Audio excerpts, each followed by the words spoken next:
بسم اللہ الرحمن الرحیم الحمد للہ رب العالمین بارئ الخلائق اجمعین فاطر السماوات والارضین باعث الانبیاء والمرسلین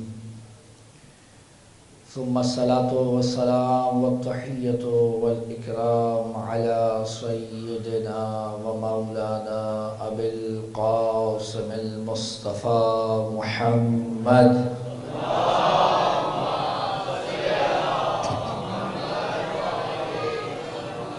وعلى أهل بيته الطيبين الطاهرين المعصومين المظلومين المنتجبين المنتخبين ولعنة الله على أعدائهم أجمعين من الأولين والآخرين يا رب العالمين.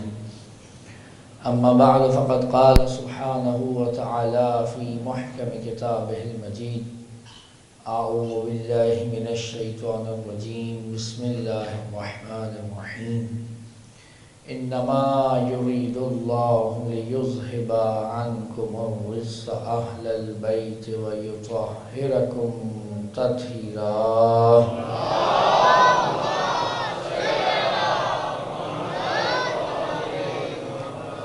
اپنی حاجات کی قبولیت کے لیے، امام وقت کے ظہور میں تعجیل کے لیے، جہاں کہیں مومنین و مومنات آباد ہیں کی عزت، مال، جان، آبرو کی حفاظت کے لیے، جتنے بھی مومنین نے دعا کی التماس کی ہے حاجات کی قبولیت کے لیے، جو علیل ہیں ان کی شفا یابی کے لیے، جو بے اولاد ہیں ان کی جھولیوں کو آباد کرنے کے لیے، ان مجالس کی قبولیت کے لیے، بانیان مجلس کی توفیقات میں اضافے کے لیے بآواز بلند صلوات عنایت فرمائیں.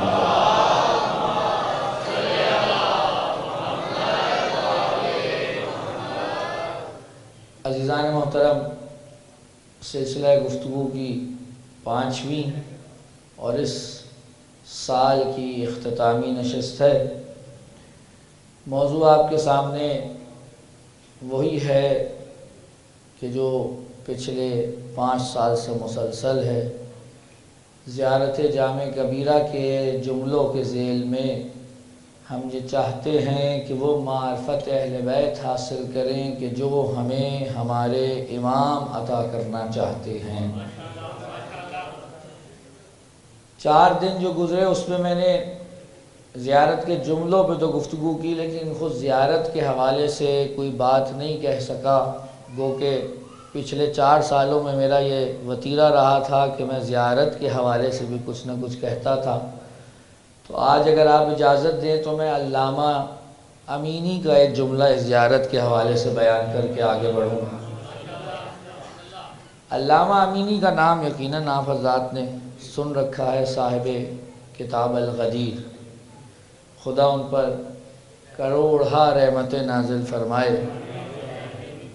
ایسا کام کر گئے ہیں کہ آج تک دنیا سوچتی ہے تو پریشان ہوتی ہے کہ کیا کسی ایک عام انسان کی زندگی میں خدا اس قدر برکت دے سکتا ہے.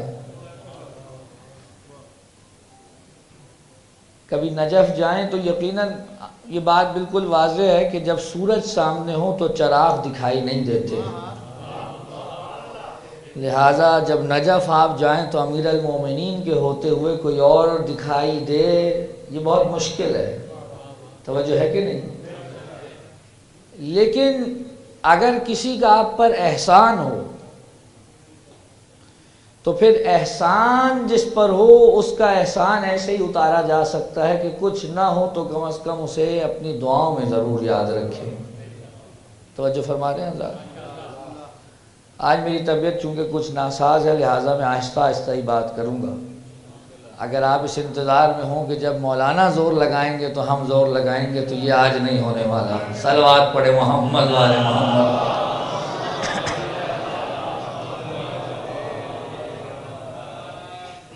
اس قدر اہل بیت کے چاہنے والے اور اس قدر اہل بیت کی مودت و ولایت کے حامی کہ اپنی پوری زندگی اس کتاب الغدیر کو دے دی.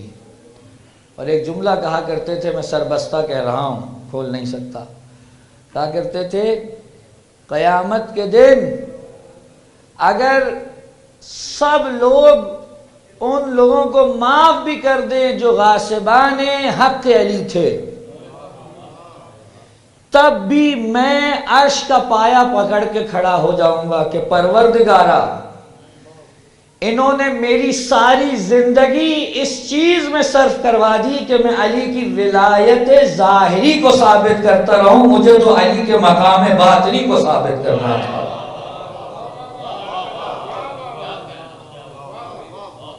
آپ سوچئے، اور یہ جو دل کے اندر ایک کڑھن، ایک چبھن محسوس ہوتی ہے نا، جب بھی علی پر کسی کو فوقیت دی جائے، تو سمجھ جائیے کہ آپ کا ایمان اب تک موجود ہے، آپ کا ایمان اب تک تازہ ہے۔ وگرنہ اگر یہ بھی آپ سے چھن گئی ہے تو ذرا ایک مرتبہ ضرور نظر ثانی فرمائیں کہ یہ کیا ہو رہا ہے۔ بارہ ان کا ایک جملہ ہے، اب واقعات مجھے ان کے نہیں بیان کرنے، وہ کرنا چاہوں تو بہت سے ہو سکتے ہیں۔ چلیے ایک سر دست سن لیجئے۔ سوال، صلوات پڑھے محمد والے محمد پر۔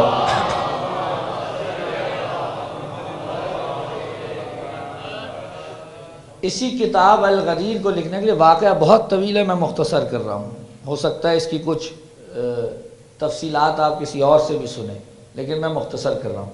وہ کیا ہے؟ بیٹا آرام سے بیٹھ جاؤ، صلوات پڑھے محمد والے محمد، لے جاؤ، اچھا لے جاؤ بھائی کو، لے جاؤ باہر۔ اور اب جب تک یہ باہر جائیں گے آپ لوگ تھوڑا تھوڑا سا آگے تشریف لے آئیں صلوات پڑھتے ہوئے۔ ایک اور صلوات پڑھیں، آ جائیے، بہت جگہ ہے آگے بھی، ابھی بہت جگہ ہے، آ جائیے۔ یہ دیکھیے اس طرف جگہ خالی، تشریف لے آئیں، کیونکہ جو حضرات بیچ میں بیٹھے ہیں دیواروں سے ٹیک لگا کر نہیں بیٹھے ہیں، وہ ادھر بیٹھے یا ادھر بیٹھے، کوئی فرق نہیں پڑنے والا۔ ایک صلوات پڑھیے محمد والے محمد۔ توجہ فرمائیں، تفصیلات اس واقعے کی نقل نہیں کر رہا۔ کہتے ہیں کہ مجھے اپنی کتاب الغدیر لکھنے کے لیے ایک ایسی کتاب کی ضرورت تھی، اس میں موجود ایک ایسی حدیث اور ایک ایسا حوالہ تھا جو مجھے اپنی کتاب میں درج کرنا تھا، لیکن یہ کتاب پوری دنیا میں فقط چند نسخے، 2 یا 3 نسخوں کے علاوہ موجود ہی نہیں تھی، اور وہ بھی قلمی، ہاتھ کے لکھے ہوئے۔ پرانے زمانوں میں یہاں کے پرنٹنگ پریس تو ہوتے نہیں تھے، تو کہاں سے آئے؟ تو قلمی نسخہ۔ کئی دفعہ کوشش کی کہ کسی طریقے سے یہ معاملہ حل ہو جائے، لیکن نہیں ہوا۔ امیر المومنین کی بارگاہ میں جا جا کے کتنی مرتبہ التجا کی، نہیں ہوا۔ بہرحال بیچ کا ایک اور واقعہ وہ چھوڑ دیا میں نے۔ اس قدر امیر المومنین سے توسل کیا، کچھ دل میں آیا، روئے کہ مولا آپ ہی کا کام کرنا چاہتا ہوں، میرا تو اپنا ہے بھی نہیں۔ یہ کہہ کر ایک دن حرم سے نکلے کہ مولا میں کام کرنے کو تیار ہوں اگر آپ کام لینے کو تیار ہیں۔ گھر آئے، آ کر گھر میں داخل ہوئے، اپنا جو لباس عمامہ اتارا، ابھی بیٹھے نہیں تھے کہ دروازے پہ دستک ہوئی، باہر نکلے تو ایک شخص آیا، کہنے لگا امینی، آپ شیخ امینی ہیں؟ کہا ہاں میں ہی ہوں۔ کہا یہ آپ کے محلے میں یہ جو سامنے ایک ٹوٹا ہوا گھر نہیں ہے، ہم اس میں تازہ شفٹ ہوئے ہیں، میری ماں صفائی کر رہی تھی تو ایک طاق میں سے یہ کوئی پرانی سی کتاب نکلی ہے، میری ماں نے کہا یہ میرے تو کسی کام کی نہیں ہے، اس گلی میں یہی ایک شیخ ہے جسے کتابیں جمع کرنے کا شوق ہے، جاؤ جا کر اس کو دے دو۔ وہ لائے، جو کھولی تو وہی کتاب تھی جس کے دنیا میں بس چند۔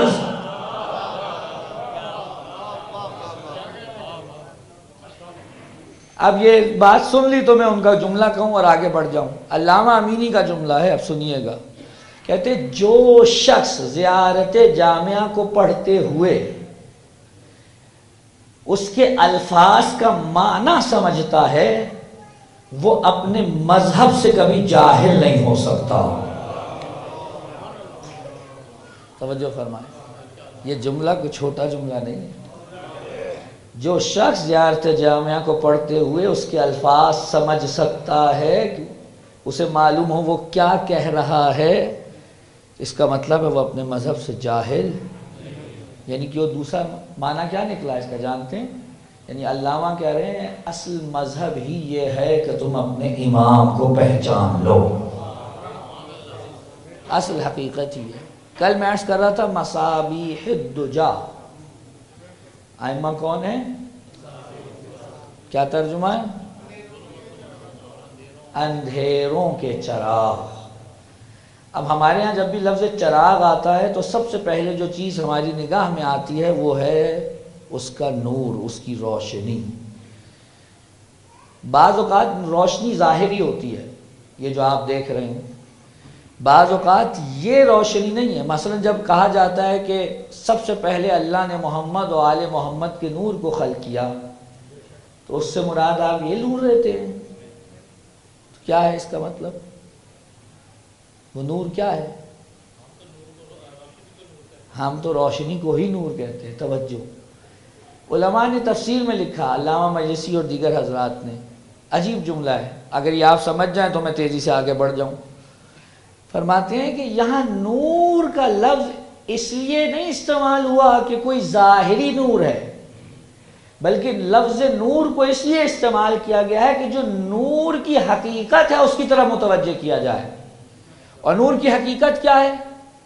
نور کی حقیقت یہ ہے کہ وہ خود بھی روشن ہوتا ہے اور جہاں جائے ادھر بھی روشنائی پھیلا دیتا ہے۔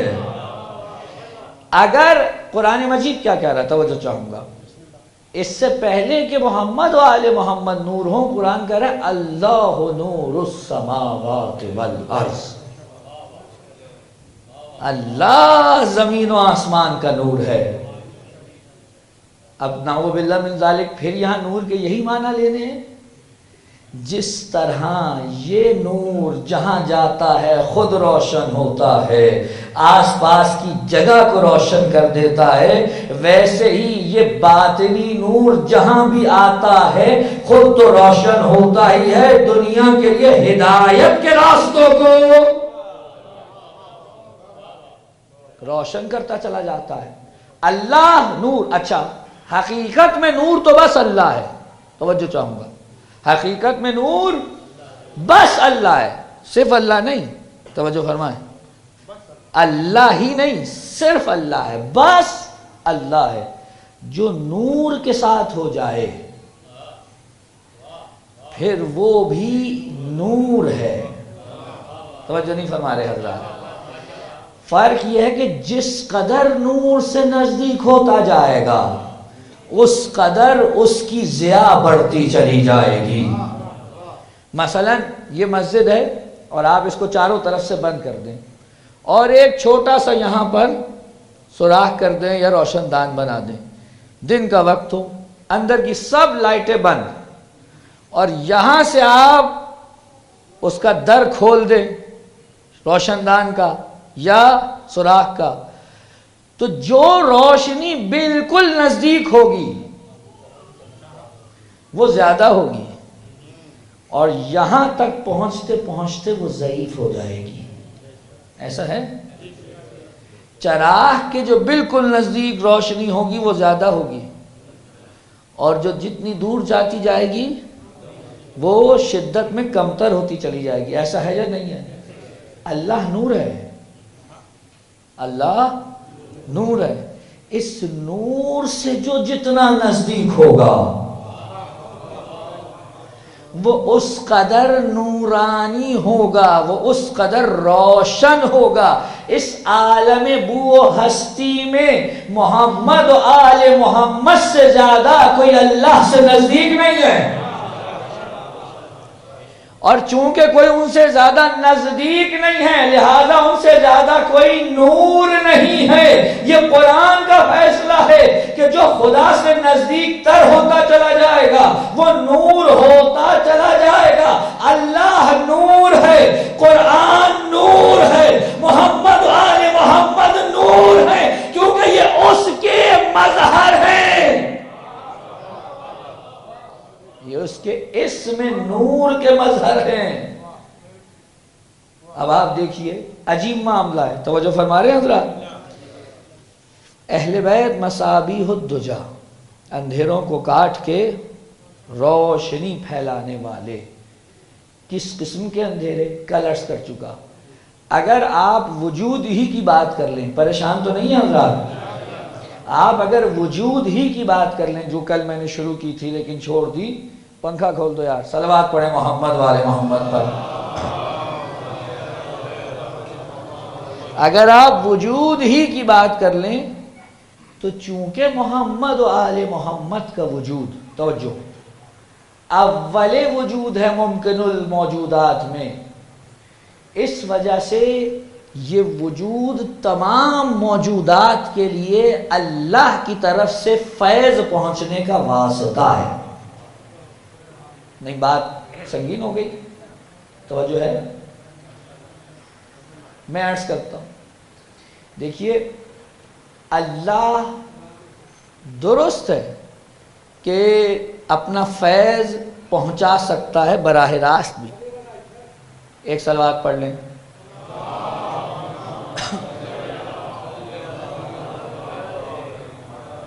اللہ اپنا فیض پہنچا سکتا ہے براہ راست بھی.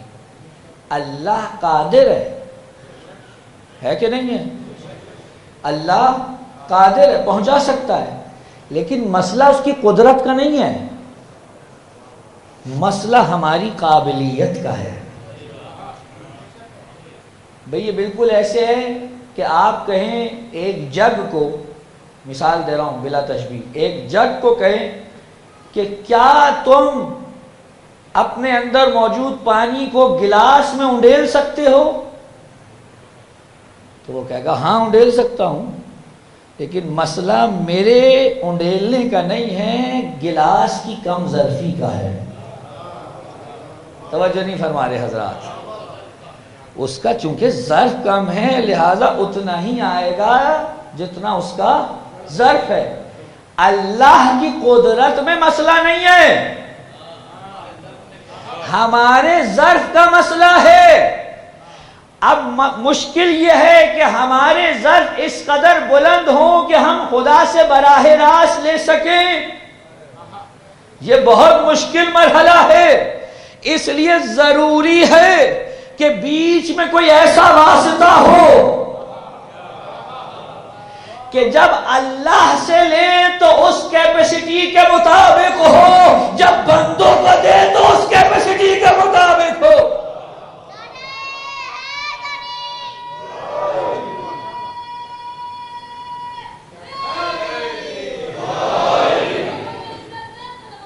اللہم صلی علی محمد. بات پہنچ رہی ہے؟ وہاں سے اس کے حساب سے لے، یہاں پر ہر ایک کو اس کی ظرفیت کے مطابق عطا کرے. یہاں پر ظاہری عطا کی بات نہیں ہو رہی ہے حضور. آپ کہیں کہ کوئی ہاتھ میں رکھ کے چلے جائیں چیز، نہیں، ظاہری عطا کی بات نہیں ہو رہی ہے. ہر وہ شے جس کو آپ رزق کہتے ہیں فیض پروردگار ہے. آپ امام زمانہ کی زیارت پڑھتے ہیں، آپ امام حسین کی زیارت مطلقہ پڑھتے ہیں جا کر، آپ دعائے ندبہ پڑھتے ہیں، خود اسی زیارت جامعہ میں آگے جا کر جملے ہیں کیا ہیں، آپ آئمہ کو مخاطب کر کے کہتے ہیں یہ آپ ہیں جن کی وجہ سے بارش برستی ہے. بارش کون برسا رہا ہے؟ اللہ. بارش کیا ہے؟ فیض پروردگار.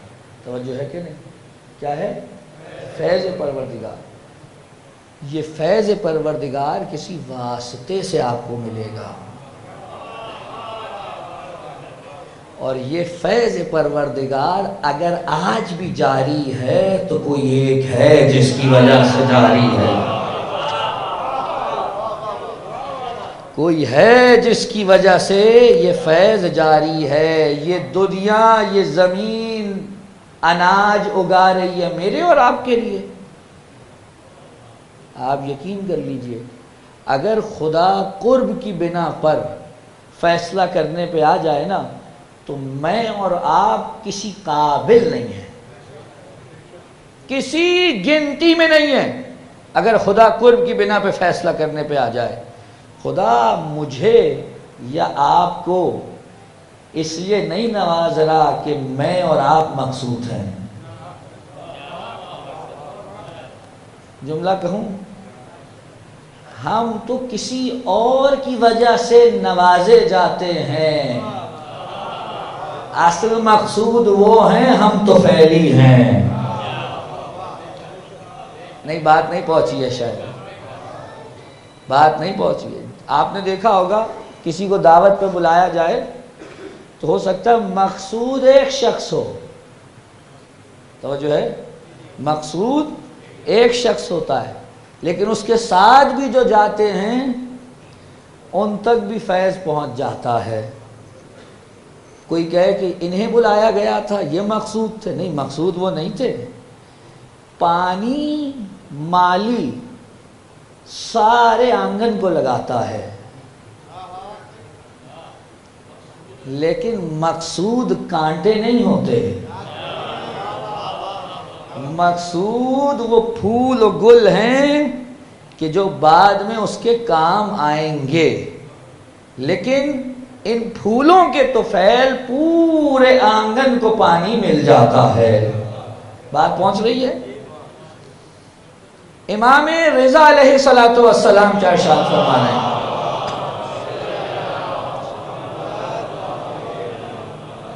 کئی دفعہ ایسا ہوتا ہے کہ امام تشبیہ سے بات سمجھانا چاہتے ہیں.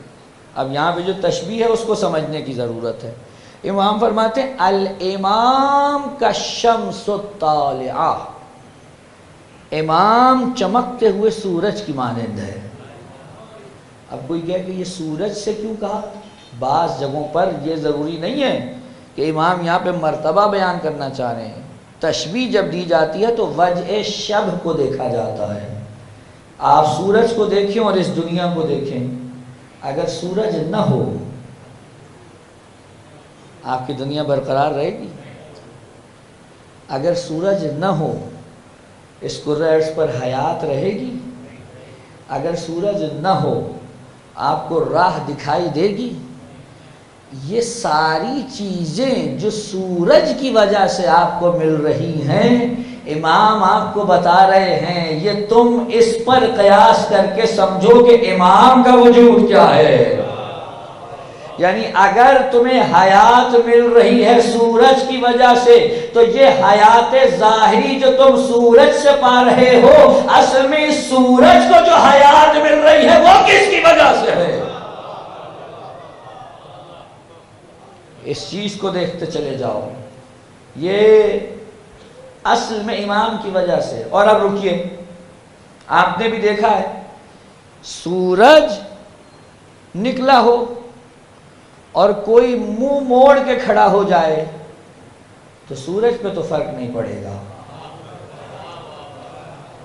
توجہ نہیں ہے؟ فرق پڑے گا سورج پہ. کس پہ فرق پڑے گا؟ آپ اگر اپنا گھر سورج کے رخ پہ بنائیں گے تو فائدہ ہوگا آپ کو، سورج کو کوئی نقصان نہیں ہوگا. ایسا ہی ہے نا، آپ محمد والے محمد کے در پہ جائیں آپ کا فائدہ ہے. بھائی بات نہیں پہنچ رہی ہے شاید. آپ کا فائدہ ہے، ان کا کوئی فائدہ نہیں ہے. آپ نے آگے بڑھنا ہے. حضور سورج کی کرنیں کتنے پتھروں پہ پڑتی ہیں، کتنے پتھروں پہ، پہاڑوں پہ، صحراؤں پہ پڑتی ہیں، لیکن کچھ ہی پتھر ہوتے ہیں جو دست شوق بڑھا کر سورج کی 7 رنگ کرنوں کو اپنے سینے میں جگہ دیتے ہیں تو وہ عام پتھر نہیں رہتے، کوئی عقیق بنتا ہے، کوئی پخراج بنتا ہے، کوئی در نجف بنتا ہے. اب اس میں سورج کی کیا خرابی ہے؟ سورج نے تو سب پہ اپنی شعاع ڈالی تھی. یہ تمہارے شوق کا معاملہ ہے، دست ادب آگے بڑھاؤ اور ان سے حاصل کرو. صلوات پڑھے محمد و آل محمد.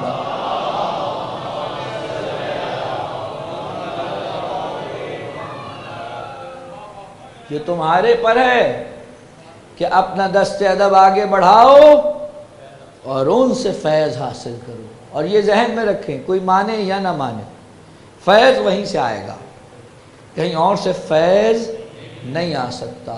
اہل بیت کو جب کہا جائے مصابیح الدجا، آپ نے اپنے ہاتھ میں بھی چراغ پکڑا ہو نا تو جو ہے تو پھر بھی چراغ آپ سے آگے ہوتا ہے.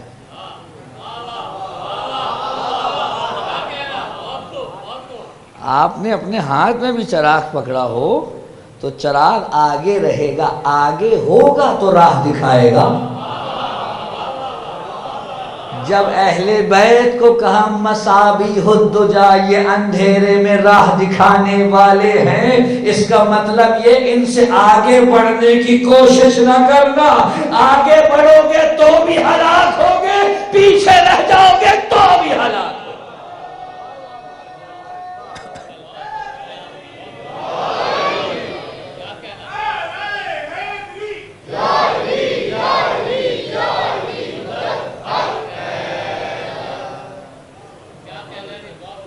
علماء بڑے لطیف نکات بیان کرتے ہیں. ایک عالم دین تھے ایران کے، توجہ ہے حضرات کی، انہوں نے بڑا ہی لطیف نکتہ بیان کیا. یہ آپ نے 1000 دفعہ سنا ہوا ہے. اور وہ نکتہ یہ ہے کہ جب غدیر میں پیغمبر پہنچے تو حکم دیا جو پیچھے رہ گئے ان کا انتظار کرو، اور جو آگے چلے گئے ان کو واپس بلاؤ. کہ یہ پیغمبر کا عمل خود عملی طور پہ ایک تبلیغ تھی. اور وہ کیا تھی؟ کہ جو اس مقام پر ہونے والے اعلان سے منہ موڑ کے پیچھے رہ جائیں گے وہ بھی ہمارے نہیں ہیں،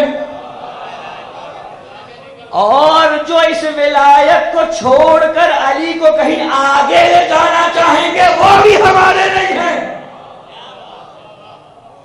نقطہ وہ ہے جو غدیر میں پیغمبر نے رکھا ہے، اسی پہ اپنی پرکار کو رکھو گے تو دائرہ عشق مکمل ہوگا. صلوات پڑھے محمد والے محمد.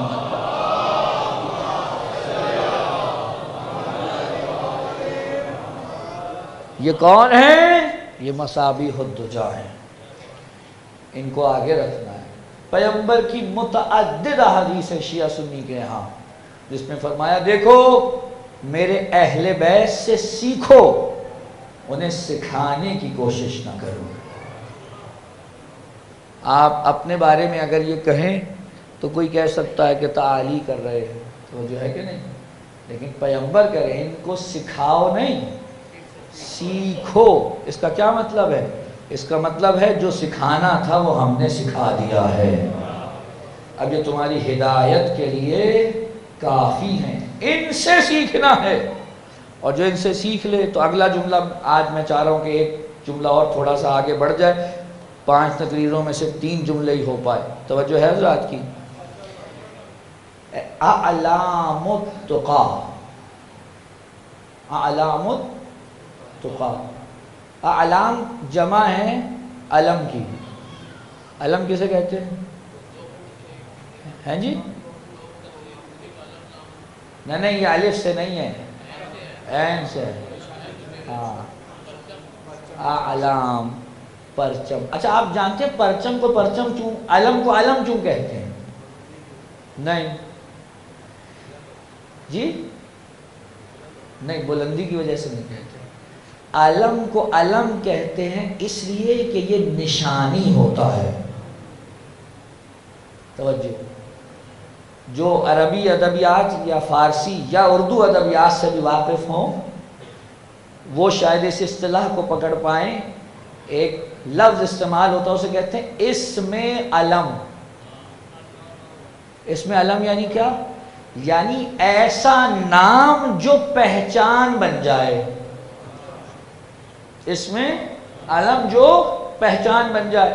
مثلا آپ پاکستان میں ہیں تو پاکستان کا جھنڈا کس کی علامت ہے؟ پاکستان کی علامت اور پہچان اور نشانی ہے. ایسے ہی ہے آپ پاکستان سے پہنچے ایران اب آپ کو پورے ایران میں کہیں پاکستان کا جھنڈا دکھائی نہیں دے گا، لیکن اگر آپ جائیں تہران تو ادھر کی امبیسی میں پاکستان کا جھنڈا دکھے گا، اور جیسے آپ کو نہ پتا ہو یہ کون سی عمارت ہے، لیکن جیسے ہی آپ جھنڈا دیکھیں گے تو آپ سمجھ جائیں گے کہ یہ عمارت پاکستان سے متعلق ہے۔ توجہ ہے کہ نہیں ہے؟ یہ عمارت پاکستان سے متعلق ہے، معلوم ہو جائے گا۔ یعنی علم کا کام کیا ہے؟ پہچان کروانا۔ علم کا کام کیا ہے؟ علامت لگانا۔ پوری دنیا میں کہیں بھی چلے جائیں، آپ کو دوسرے ملک میں کسی دوسرے کا پرچم دکھائی نہیں دے گا ماں سوائے امبیسیوں کے، لیکن ایک علم ایسا ہے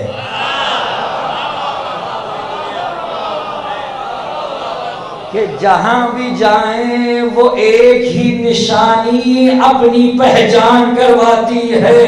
جہاں بھی عباس کا علم دکھے گا تو دیکھنے والا سمجھ جائے گا یہ علم پیغمبر نے علی کو دیا، علی سے پہنچا حسین تک، حسین نے عباس کو دیا۔ اب جو کربلا والے ہیں قیامت تک یہ ان کی نشانی بن گیا ہے۔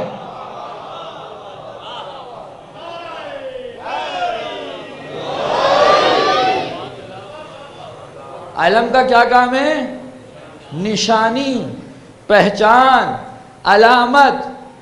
امام، توجہ ہے کہ نہیں حضرات؟ امام کیا کہہ رہے ہیں؟ اہل بیت کون ہے؟ اعلام التقا۔ کس کی پہچان؟ تقا، تقوی سے ہے، تقوی کی علامت۔ بھائی توجہ نہیں فرما رہے حضرات۔ کس کی پہچان؟ تقوی کی پہچان۔ آپ کسی راستے میں جا رہے ہوں، ابھی مثال کے طور پہ آپ انشاءاللہ خدا تمام مومنین کو اس سفر سے فیض یاب فرمائے اور انہیں اس سعادت سے بہرمند فرمائے۔ آپ جائیں کربلا معلیٰ 40 پر، تو آپ مشی کریں گے نا انشاءاللہ۔ جب آپ پیدل چلتے ہوئے نجف سے کربلا جا رہے ہوں گے تو راستے میں آپ کو پول دکھائی دیں گے، اور جیسے جیسے پول بڑھتے چلے جائیں گے آپ کا دل سکون پاتا جائے گا، اس عنوان سے کہ مولا سے قریب تر ہو رہا ہوں، اور تڑپ میں بھی اضافہ ہوگا۔ توجہ ہے کہ نہیں ہے؟ یہ جو پول آپ دیکھتے جا رہے ہیں یہ اصل میں علامت ہے، اور ان کو دیکھ کے آپ سمجھ جاتے ہیں کہ میرا فاصلہ کتنا رہ گیا۔ امام کیا کہہ رہے ہیں؟ ہم کون ہیں؟ ہم ہیں تقوی کی علامت۔ یعنی اگر تم یہ جاننا چاہو تقوی کسے کہتے ہیں اور کہاں ہے تو یہ دیکھو ہم کہاں ہیں۔ اگر تم یہ دیکھو کہ ہم کہیں موجود ہیں، سمجھ جانا تقوی بھی وہیں پر ہے۔ اور اگر کوئی ان کے مقابل آ جائے تو وہ بہت اگر نمازی بھی ہو، وہ اگر بہت روزے دار بھی ہو، وہ اگر بہت قرآن پڑھنے والا بھی ہو، لیکن اگر نشانی سے ہٹ گیا ہے تو متقی نہیں ہو سکتا۔ تقوی ادھر ہی ہے جدھر ائمہ اہل بیت ہے۔ امام جعفر صادق علیہ السلام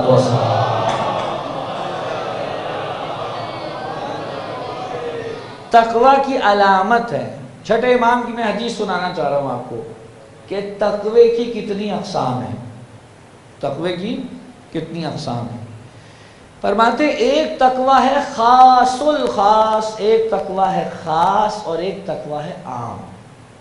یہ ذرا سن لیجئے تاکہ پھر علامت تقوی سمجھ میں آئے۔ خاص الخاص تقوی یہ ہے کہ انسان حلال چیزوں سے بھی ہاتھ روک لے چاہے جائے کہ شبہات، اور خاص تقوی یہ ہے کہ انسان مشکوک چیزوں سے بھی ہاتھ روک لے چاہ جائے کہ حرام. اور عام تقوی یہ ہے کہ انسان جنت کی لالچ اور جہنم اور عقاب کے خوف سے حرام سے ہاتھ اٹھا لے.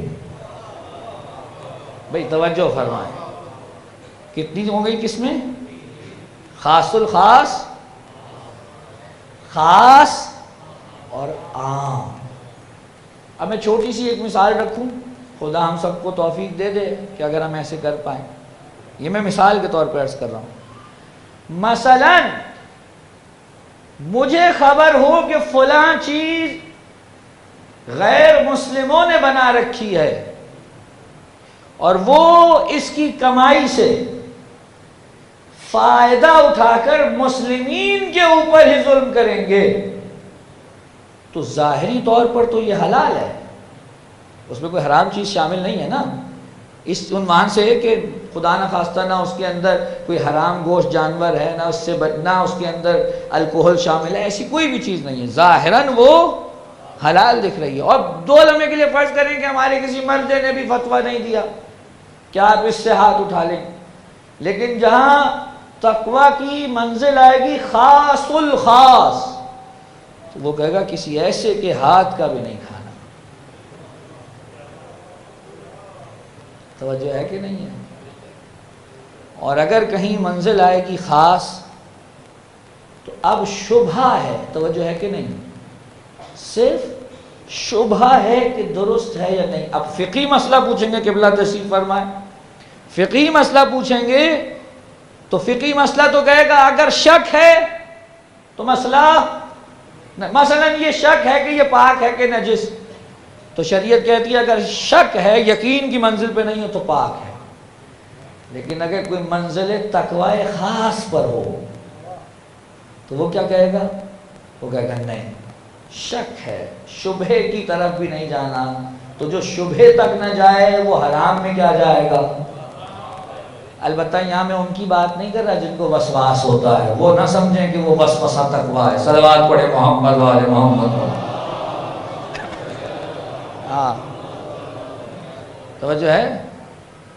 اور ایک عام تقوی ہو گیا. توجہ فرمائیں، وہ عام تقوی کیا ہے جی؟ وہ عام تقوی یہ ہے کہ آپ بس حرام چیز، آپ پوچھیں حلال ہے کہ حرام ہے، حلال ہے کہ حرام ہے، جہاں حرام آتا جائے اس سے بچتے جائیں. میں قربان نہ ہو جاؤں جناب امیر پر. علی عام تقوی کے اگر حامل ہوں یا خاص تقوی کے اگر حامل ہوں تو متقی تو بن سکتے ہیں لیکن امام المتقین نہیں.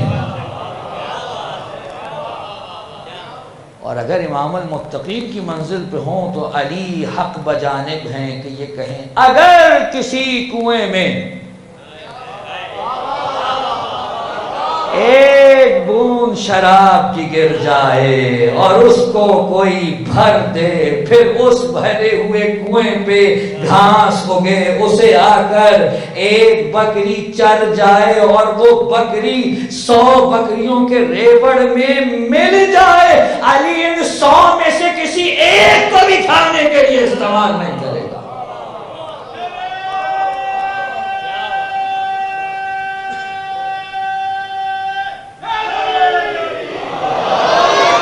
شرم آنی چاہیے مسلمانوں کو کہ جو اپنی کتابوں میں نعوذ باللہ یہ لکھتے ہیں کہ اوائل اسلام میں نعوذ باللہ من ذالک علی نے نعوذ باللہ من ذالک نقل کفر نباشد، شراب کے نشے میں نماز پڑھائی اور رکھتے زیادہ ہو گئی. یہ کسی اور کو بچانے کے لیے علی کو گرا رہے ہیں. توجہ ہے کہ نہیں ہے؟ میں اس سے بڑھ کے آگے جملہ کہوں، آپ زیارتیں پڑھتے ہیں، یہ جملہ آپ کی زبان پہ بہت آتا ہوگا. آپ ائمہ کو مخاطب کر کے کہتے ہیں آپ کیا ہیں؟ کلمۃ التقوی، آپ کلمہ تقوی ہیں. علی نہ فقط یہ کہ متقی ہیں، نہ فقط یہ کہ امام المتقین ہیں، علی خود تقوی ہیں.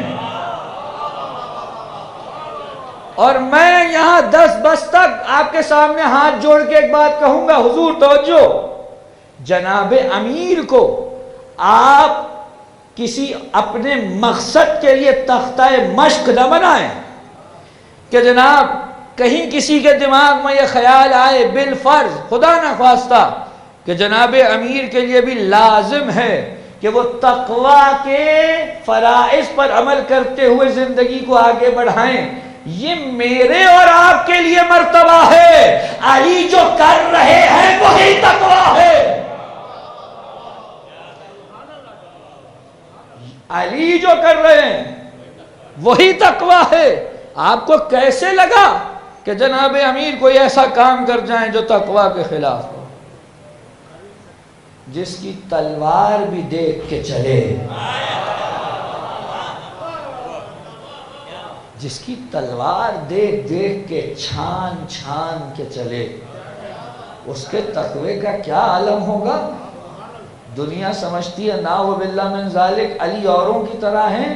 ہمارے عالم گزرے ابن شہر آشوب، انہوں نے سب سے پہلے، توجہ ہے کہ نہیں ہے، یہ جملہ اپنی کتاب میں لکھا، پھر وہاں سے نقل ہوا ہے۔ پہلے وہ جملہ نقل کروں پھر اس سے آگے کی میں آپ کو روایت سناتا ہوں۔ وہ کیا کہتے ہیں؟ کہتے ہیں ہمارے یہاں اہل سنت برادران میں ایک چیز معروف ہے جو کہ اب ناسبیوں نے تقریباً ہمارے معاشرے میں مفقود کر دی ہے، اور وہ کیا ہے کہ جب وہ علی کا نام لیتے ہیں تو علی کو باقیوں کی طرح رضی اللہ نہیں کہتے بلکہ کرم اللہ وجہہ کہتے ہیں۔ اس کی وجہ کیا ہے؟ کہ وہ خود یہ بیان کرتے ہیں علی وہ ہیں جنہوں نے کبھی کسی بت کے سامنے سر نہیں جھکایا۔ جو تقوی کی منزل پر ہو، جو امام المتقین ہو، وہ ایسا ہوتا ہے۔ اور اب آیت خدا نے اتاری، یا ایھا الذین آمنوا اتقوا اللہ حق تقاتہ۔ عجیب ہے، کیا ترجمہ کریں؟ ترجمہ یہ ہے کہ اے ایمان والو، اللہ کا تقوی اختیار کرو ایسے جیسے اختیار کرنے کا حق ہے۔ کون کرے؟ کر کے دکھائے کوئی۔ جناب امیر ابن شہر آشوب نقل کر رہے ہیں، کہتے جناب امیر نے جب آیت اتری اس کے بعد کھڑے ہو کے کہا، اس آیت پر ہم اہل بیت کے سوا کسی نے عمل نہیں کیا۔ اس آیت پہ ہم اہل بیت کے سوا کسی نے عمل نہیں کیا۔ کیسے عمل کیا؟ سنیے جناب امیر کا، فرماتے ہیں ہم نے اللہ کا ایسے ذکر کیا کہ کبھی اسے بھولے نہیں، ہم نے اللہ کا ایسے شکر کیا کہ کبھی اس کا کفران نعمت نہیں کیا، ہم نے اللہ کی ایسے اطاعت کی کہ کبھی اس کی معصیت نہیں کی۔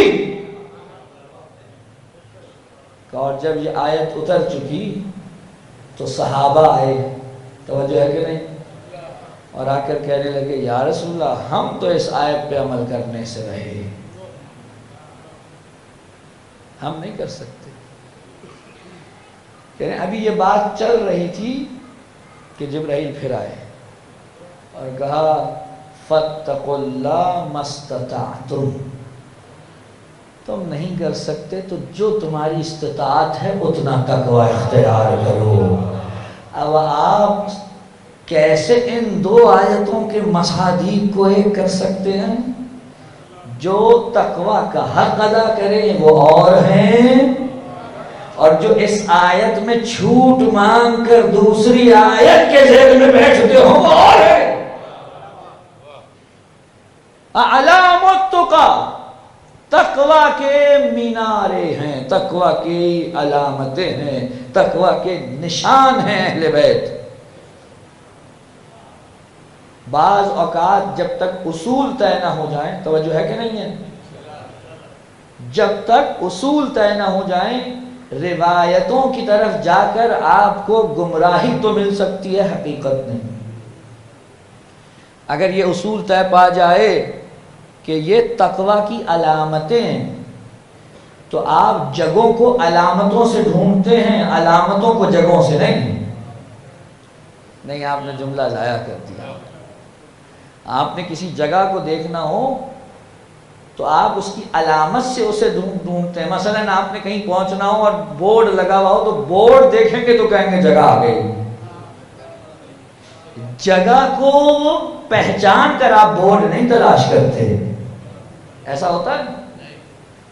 پہلے بورڈ تلاش کریں گے، علامت تلاش کریں گے، پھر خود بخود اس جگہ تک پہنچ جائیں گے۔ اہل بیت علام التقیٰ ہیں، اگر نہ پتہ چل رہا ہو تقویٰ کیا ہے تو یہ دیکھیے اہل بیت کہاں کھڑے ہیں، جہاں وہ ہیں وہیں تقویٰ ہے۔ یہ جو آج کل مسجد و محراب میں کھڑے ہو کر ناصبیت کے نام پہ تقویٰ بیان کیا جا رہا ہے، یہ تقویٰ نہیں ہے، یہ لقوہ ہے۔ اہل بیت علیہ السلام کے مقابل کن کو لایا جا رہا ہے؟ اللہ اکبر، عجیب ہے، کن حضرات کو لایا جا رہا ہے اہل بیت کے مقابل؟ حسین ابن علی کے مقابل دفاع کے لیے آپ کو یزید کے علاوہ اور کوئی نہیں ملا۔ اس امت کا حق ہے کہ جب یہ اہل بیت جیسوں کو چھوڑ دے تو پھر یزید جیسوں کا دفاع کرے۔ ان کا نصیب ہے یہ کہ حسین کو چھوڑ دیں تو پھر یزید جیسے کا دفاع کیجئے گا۔ کربلا کے اندر حسین نے تقویٰ کی علامت قائم کر دی، توجہ ہے کہ نہیں؟ کربلا میں حسین نے تقویٰ کی علامت قائم کر دی۔ اب اگر حسین کے لشکر سے نکل کے کوئی وہاں جائے تو آپ کہیے گا کہ یہ علامت درست نہ تھی، لیکن اگر ادھر سے چھوٹ کے کوئی یہاں جائے تو سمجھیے گا کہ تقویٰ کہاں تھا، اس کی علامت سے وہ ڈھونڈ کر آ گیا ہے۔ امام حسین تقویٰ کی علامت ہے، سید سجاد تقویٰ کی علامت ہے۔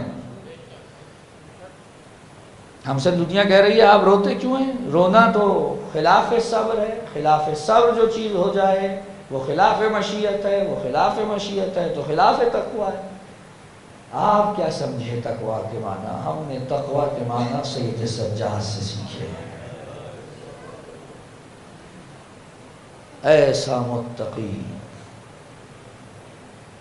ایسا متقی کہاں لائے گی دنیا؟ باپ کی گردن نیزے پہ، باپ کا سر نیزے پہ سوار بھی دیکھتا ہے تب بھی ایک نماز اول وقت سے ادھر ادھر نہیں ہوتی، چاہ جائے کہ قضا ہو جائے۔ لیکن ساری زندگی سجاد کو ایک دکھ رہا، اور دکھ جانتے ہیں کیا ہے؟ دکھ یہ ہے میرا بابا پیاسا مارا گیا۔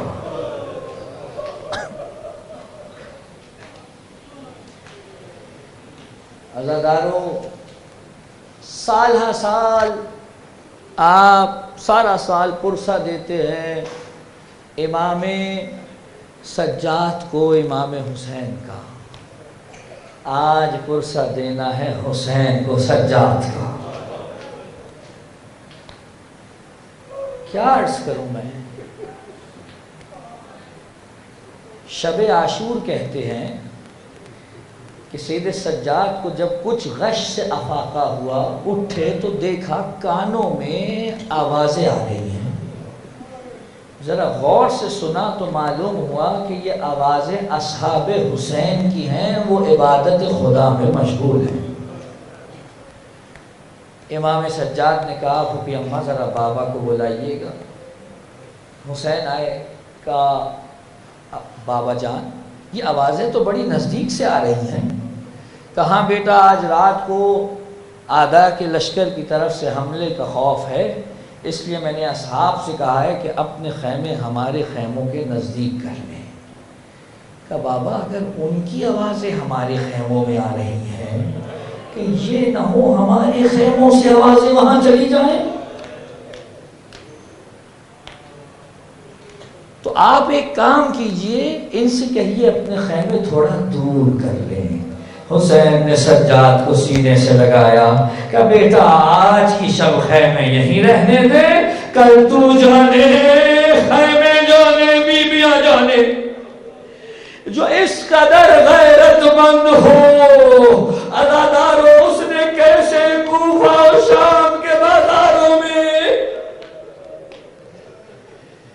ساری زندگی یہ کہتے گزر گئی الشام الشام الشام. عزادارو منہال لے آ کے کہا آقا آقا کب تک روئیے گا، بس کیجئے، کتنا روئیے گا، بہت رو لیے. کہا منہال تم نے ہمارے ساتھ انصاف نہیں کیا. کہا آقا میرا مطلوب آپ کی شان میں گستاخی نہیں تھی. کہا منہال یہ بتاؤ کہ ہمارا قصور کیا تھا. کہا آقا شہید ہو جانا تو آپ کی میراث ہے. کہا ہاں منہال درست کہتے ہو، شہید ہونا ہماری میراث ہے، لیکن یہ بتاؤ یہ ماں بہنوں کا بازاروں میں جانا کب سے ہماری میراث ہو گیا؟ عزادارو سجاد رو رو کے دنیا کو حسین کی مظلومیت دکھاتے رہے، اور وہ غم اپنی جگہ کہ ہاں میرا بابا پیاسا مارا گیا. آپ جانتے ہیں سجاد، دیکھیے جب بھی آپ کسی کی قبر پہ آئیں اور وہاں آ کر کچھ کہیں، اس کا مطلب یہ ہے کہ اس مردے اور آپ کے درمیان میں یہ کوئی ایسی بات تھی جس کا آپ کو بڑا دکھ تھا. سجاد آئے، سجاد نے حسین کو دفنایا، دفنا کر قبر پہ تختی لکھنے کی باری آئی. اپنی انگلی سے ایک عبارت لکھی، هذا القبر الحسین الذي قتلوه عطشانا غریبا. یہ اس حسین کی قبر ہے جس کو عالم غربت میں پیاسا مارا ہے. جب پانی آئے سجاد کے سامنے، سجاد پانی کو دیکھیں، گریہ کرنا شروع کرے. ہاں یہ وہی پانی ہے جو میرے بابا کو نہیں ملا. عزادارو کہتے ہیں کہ مدینے کے جو قصاب تھے اگر سجاد کو آتا دیکھ لیتے تھے اپنے ذبیحوں پہ پردے ڈال دیا کرتے تھے. ایک دن میرا مولا بازار سے گزرا، قصاب نے آتے نہیں دیکھا، جیسے ہی نگاہ پڑی نا سجاد کی ذبیحے پر، رنگ متغیر ہوا، اپنے نزدیک بلایا. اس نے ہاتھوں کو جوڑ کے کہا آقا میرا مطلوب آپ کو اذیت دینا نہیں تھا، لیکن میں نے آپ کو آتے دیکھا نہیں. کہا بھائی تجھ سے کوئی شکایت نہیں ہے، بس 2 سوالوں کے جواب دے دے. آقا حکم کیجئے. کہ یہ بتا جب تو اسے ذبح کر رہا تھا اس کے سامنے اس کی نسل کا کوئی اور جانور تو نہیں تھا؟ یہ جیسے ہی سنا کا نہیں آقا آپ کے جد کی شریعت پہ عمل کرتا ہوں، کوئی اور جانور نہیں تھا. اچھا کہا مجھے یہ بتا جب تو اسے ذبح کر رہا تھا کیا تو نے اسے پانی پلایا تھا؟ کہ ایک بار نہیں آقا 3 بار پانی پلایا. سجاد نے کربلا کا رخ کیا، کہا میرا مظلوم بابا وہ کیسے مسلمان تھے جو میرے بابا کو ذبح کرتے رہے مگر ایک قطرہ آب نہ دیا. عزادارو 35 سال حسین کو رو کر ایک دن ایسا آیا کہ سید سجاد اب حکومت سے برداشت نہیں ہوتے، میرے مولا کو زہر دے دیا. سید سجاد تڑپتے رہے. میں کہوں گا مولا آپ پر جتنے ظلم ہوئے ہیں میں کیا نقل کروں، لیکن ہاں اتنا ضرور ہوا عزادارو یہ اہل بیت کے گھرانے کا پہلا جنازہ جو اٹھا بڑی شان سے اٹھا. آپ مجھ سے سوال کرنے کا حق رکھتے ہیں کہ پہلا جنازہ کیسے ہوا. میں عرض کرتا ہوں رسول کے جنازے میں تو آئے نہیں، زہرا نے کہا میرے جنازے میں نہیں آنا. علی کا جنازہ رات کی تاریکی میں اٹھا. پہلا جنازہ حسن کا امت کو دیا، وہ تیر کھا کر واپس آ گیا. حسین